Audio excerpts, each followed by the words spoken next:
नमस्कार दोस्तों, हमेशा की तरह आज फिर से हाजिर है एक नए पोस्ट के साथ। हम उम्मीद करते हैं कि ये पोस्ट आपको पसंद आएगा और आप इसे अपने दोस्तों के साथ ज़रूर शेयर करेंगे। आइए अब चलते हैं वीडियो की तरफ। श्रीमद् भागवत गीता में भगवान कृष्ण के उन उपदेशों का वर्णन है जो उन्होंने महाभारत युद्ध के दौरान अर्जुन को दिए थे। गीता सबसे प्रभावशाली ग्रंथ है। भगवद गीता को भगवान का गीत कहा जाता है। गीता के अनमोल वचन मनुष्य को जीवन जीने की सही राह दिखाते हैं। गीता जीवन में धर्म, कर्म और प्रेम का पाठ पढ़ाती है। गीता संपूर्ण जीवन दर्शन है और इसका अनुसरण करने वाला व्यक्ति जीवन में कभी निराश नहीं होता है। गीता में श्री कृष्ण ने ऐसे लोगों की पहचान बताई है जो कभी भी भाग्य पर निर्भर नहीं रहते हैं। गीता में श्री कृष्ण कहते हैं, केवल डरपोक और कमजोर लोग ही चीजों को भाग्य पर छोड़ते हैं, लेकिन जो मजबूत और खुद पर भरोसा करने वाले होते हैं वे कभी भी नियति या भाग्य पर निर्भर नहीं रहते। गीता के अनुसार सिर्फ दिखावे के लिए अच्छा मत बनो। वो परमात्मा आपको बाहर से नहीं बल्कि भीतर से भी जानता है। श्री कृष्ण का कहना है कि मुश्किलें केवल बेहतरीन लोगों के हिस्से में आती है, क्योंकि वही लोग उसे बेहतरीन तरीके से अंजाम देने की ताकत रखते हैं। जो सरलता से मिलता रहे उसका महत्व नहीं रह जाता। अक्सर खो देने के बाद समय, व्यक्ति और संबंध के मूल्य का आभास होता है। श्री कृष्ण कहते हैं, शरीर नश्वर है पर आत्मा अमर है। यह तथ्य जानने पर भी व्यक्ति अपने इस नश्वर शरीर पर घमंड करता है जो कि बेकार है।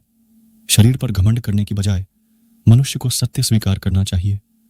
आप खुश हैं या दुखी, यह दोनों आपके विचारों पर निर्भर है। अगर आप प्रसन्न रहना चाहते हैं तो आप हर हाल में प्रसन्न ही रहेंगे। अगर आप नकारात्मक विचार लाते हैं तो आप दुखी ही होंगे। विचार ही हर व्यक्ति का शत्रु और मित्र होता है। श्री कृष्ण कहते हैं, न यह शरीर तुम्हारा है न तुम इस शरीर के हो। यह शरीर अग्नि, जल, वायु, पृथ्वी और आकाश से बना है और अंत में इसी में मिल जाएगा, परंतु आत्मा स्थिर है। फिर तुम क्या हो? श्री कृष्ण कहते हैं, अगर मेरा भक्त मौन होकर मेरे विश्वास पर सब सुन रहा है तो याद रहे उसके मौन का और उसके विश्वास का जवाब स्वयं मैं देता हूं। किस्मत का लिखा कोई नहीं छीन सकता। अर्जुन को भगवान कहते हैं कि हे मनुष्य, तुम अपने आप को भगवान को अर्पित कर दो। यह सबसे उत्तम सहारा है। जो इसके सहारे को जानता है वह भय, चिंता और शोक से हमेशा के लिए मुक्त हो जाता है। गीता के अनुसार किस्मत का लिखा आपसे कोई छीन नहीं सकता। अगर ईश्वर पर भरोसा है तो आपको वो सब कुछ मिलेगा जिसके आप हकदार हैं। किसी के वर्तमान को देखकर उसके भविष्य का मजाक मत उड़ाओ, क्योंकि समय में इतनी शक्ति है कि वो कोयले को भी धीरे धीरे हीरे में बदल देता है। गीता में श्री कृष्ण कहते हैं कि जो मन को नियंत्रित नहीं करते हैं उनके लिए वह शत्रु के समान कार्य करता है। गीता में कहा गया है कि परमात्मा कभी किसी का भाग्य नहीं लिखते हैं। जीवन के हर एक कदम पर हमारी सोच, हमारा व्यवहार और हमारा कर्म ही हमारा भाग्य निर्धारित करते हैं। पद्म पुराण के मुताबिक राधा वृषभानु नाम के एक गोप की पुत्री थी।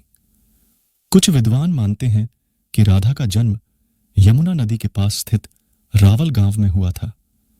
बाद में उनके पिता बरसाना में आकर बस गए थे। हालांकि कुछ लोगों का यह मानना है कि राधा का जन्म बरसाना में ही हुआ था। बरसाना में राधा जी को लाडली कहा जाता है। ब्रह्मवैवर्त पुराण के अनुसार राधा जी कृष्ण से 4 साल बड़ी थीं और उनकी मित्र थीं। ब्रह्मवैवर्त पुराण के अनुसार राधा का विवाह रायाण नाम के व्यक्ति से हुआ था जो कि माता यशोदा के भाई थे, यानी रिश्ते में राधा कृष्ण की मामी लगती थीं। हालांकि अन्य पुराणों में ऐसा जिक्र नहीं मिलता। मान्यता है कि जब श्री कृष्ण 8 साल थे तो उनकी मुलाकात राधा से हुई जो 12 साल की थी।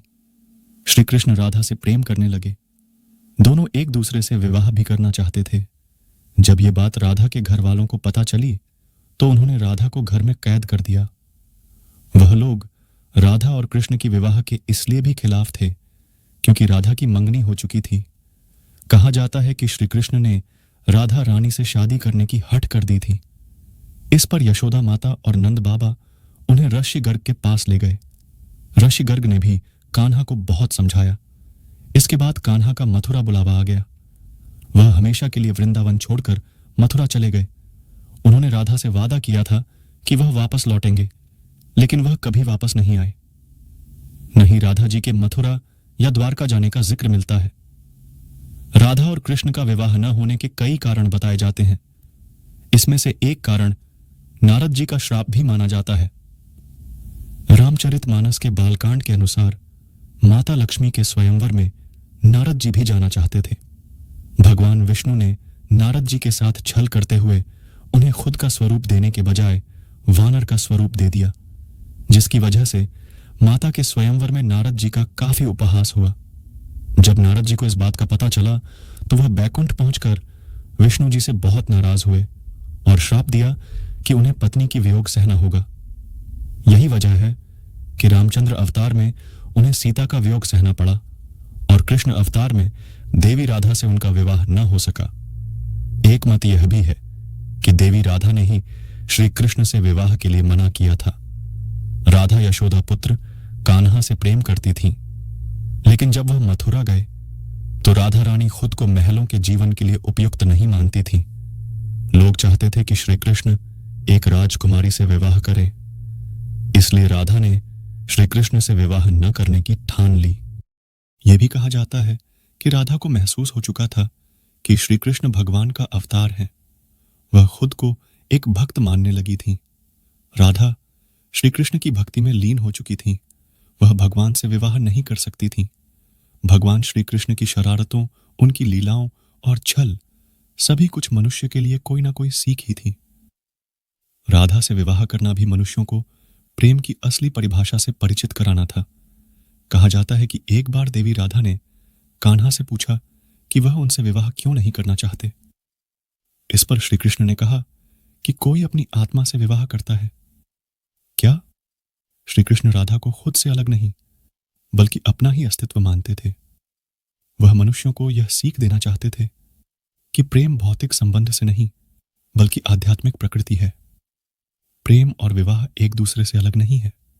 जैसे राधा कृष्ण बिना विवाह भी सदियों से एक ही है। जहां कृष्ण का नाम है वहां राधा का स्मरण स्वाभाविक है। मित्रों, कैसा लगा आपको हमारा यह वीडियो? अच्छा लगा हो हमें जरूर बताएं और अपने दोस्तों के साथ भी शेयर करें। हम आपको बहुमूल्य जानकारियां उपलब्ध कराने के लिए समर्पित हैं। हम अपने इस कार्य में उनके समर्थन और सुझाव की अपेक्षा करते हैं ताकि हमारा यह प्रयास और बेहतर हो सके। मित्रों, आज बस इतना ही। मिलते हैं फिर एक नए वीडियो के साथ। तब तक के लिए धन्यवाद। जय श्री कृष्ण।